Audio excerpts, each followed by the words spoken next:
Hey guys, so here I am live in the homestead kitchen, the actual on-grid one, and I'm about to go put lunch on the deck in the summer kitchen, reason being that I don't want to mess up the house. I'm doing painting today, so I have a double-decker lunch to go into the sun oven. I have a little bit of moisture, can you see that moisture and butter in the bottom of the meat, and I did cut it up because I don't generally squash. You can you see the water in it?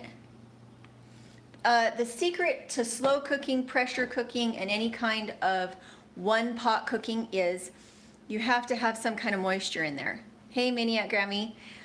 You just have to have some kind of moisture in there, and if you don't, then there's no steam.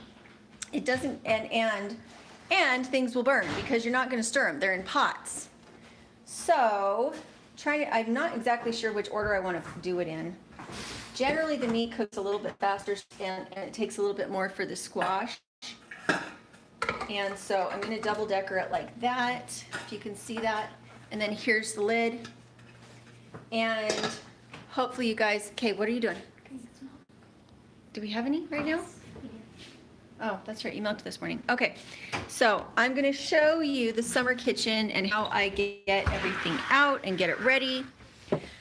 Because there were bed bugs in Oklahoma, everything that my dad just brought back from Oklahoma when he brought my van is out here on the deck. So I'm going to have to be a little bit original in where I set up my sun oven. So I'm going out to the summer kitchen. This is the summer kitchen. I'll show it to you really quick. Let's see if I can shut the door so you can actually see it. So we have it set up right now. I do have a little propane oven stove. What, kitty? The cat thinks I'm going to feed her. And then I have my little drying rack for herbs here. And then this is our counter. And that's the sun oven. And that's the holder for our big Camp Chef stove. This is a cutting mat, like with those roller cutters that I actually use as a countertop in here that can be wiped down. And because there's slats here and we're under a tree, I do have a little bit of pollen, a little bit of leaf stuff there, but you can see my baking flours. Here I have things like coconut sugar or cocoa.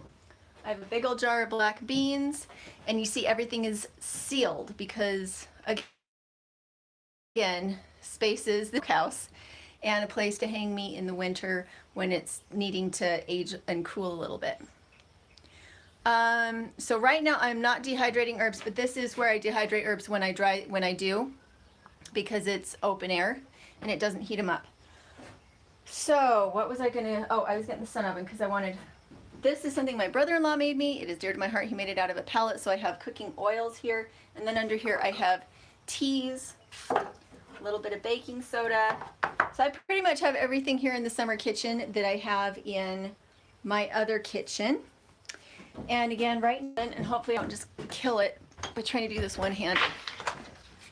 But I do love having a summer kitchen because then I'm not heating things up and it's super easy to use. Ugh. Okay, I want to wipe that down. One of the ways that the way that the sun oven works is with those reflectors that isolate the sun. If the sun can't get through that window, or if there is too much dust on the reflectors, then it minimizes the effectiveness of the tool. So you don't want to let it be dirty. And everything on there is just mostly pollen. And you can see I treat it pretty rough. And it takes it pretty well.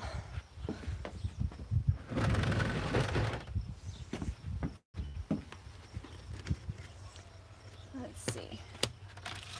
It's much easier to do this when I have two hands or children to help, but the kids are doing the wood pile right now. So you can see that the inside stayed nice and clean. Hopefully I'm not blinding you by trying to show it to you. The inside stayed nice and clean. Super happy about that.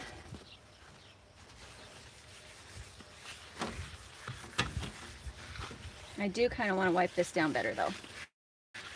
Even if it's just a little tiny bit of stuff on it, you really want to get that off. So I'm going to wipe that down. Hopefully, once again, I'm not blinding you. And I'm going to go get the food, and hopefully I can carry it one-handed because it's going to be heavy. All right. So again, I try not to use this part of, well, I try not to use the inside house, the inside kitchen, because every time we do, we get fingerprints everywhere, and I'm trying to paint. So as long as I have that lit up, it's not too hot. And the thing I was worried most about, can you see it? I needed to clean my phone worse than I needed to clean the sun oven. Okay, the thing I was worried about is the thing that's in the top pot cooks faster than the thing in the bottom pot. So we'll have to see how it goes. Again, there's liquid in both of them. And I do want that to be a little bit cleaner. White vinegar works really well for not having streakiness. You really don't want streakiness. Where are my paper towels? There they are. But you can see normal everyday life stuff, not very fancy, but I really need lunch to be getting ready. And hey Deborah, how are you? All right, you saw this on Bill Nye the Science Guy. Interesting. I know you can make these. I don't know if they would be as easy to use or effective as this is. Okay, so I'm just going to wipe that down. You're better off using Windex or white vinegar or something rather than water, but mine is not here. I don't know what you can see. I'm closing it up. There we go. Gonna wipe down the outside. Again, it really, really matters that these stay clean. And the amount of propane it would take to cook that is astronomical if you were doing it inside like a propane oven and you were just using a canister like I do. So doing this just makes a lot of sense to me. I have a really bright day. I have it set in the brightest, hottest part on my property, which is on my deck. We don't use the deck for anything else because it is so warm. Make sure it's nice and clean. And then I want to turn it. There. Can you see that? I have the whole pot. Everything there is visible. It's reflecting right into the sun, and I just need to keep on top of that. And it'll get hot really quick. Always use hot pad holders when you do this because it'll surprise you. It gets really hot in there and it will burn you.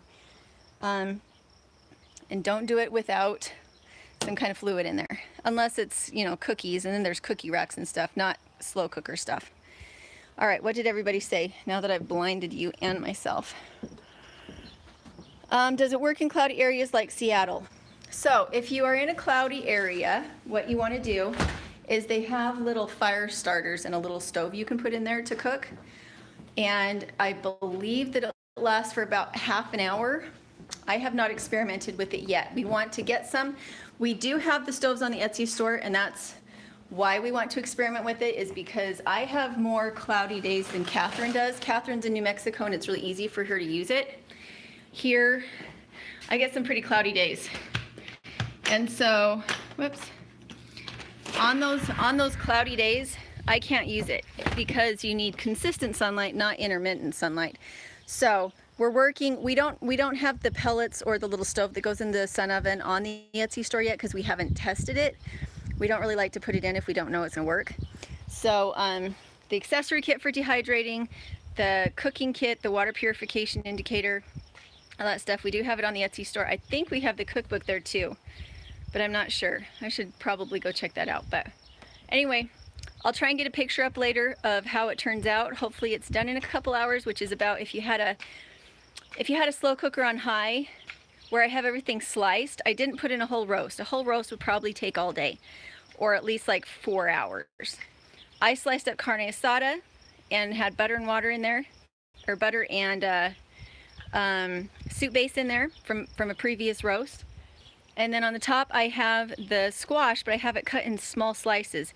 if you want to cook efficiently off-grid, you need to be cautious about the sizes of what you're cooking. A big roast is great in the winter when you have the wood-burning stove and you have the oven going all day, because it's on anyway and it's heating the house. In the summer, you want to dice things, you want to keep them tiny so that your cook time is small. So that's why everything in there was cut up super, super small and pre-seasoned, so they don't have to be opening and shutting it and losing all that heat. So hopefully that was helpful. Hopefully the Etsy store is in the description below and you can go check it out. And I'll show you, I don't know if you can see, that's what the, at least part of the food forest is looking like right now. We're coming along, and we are not letting anything from Oklahoma into the house until it has cooked in these containers for a very long time. The bugs in Oklahoma are wow. So we'll talk to you later.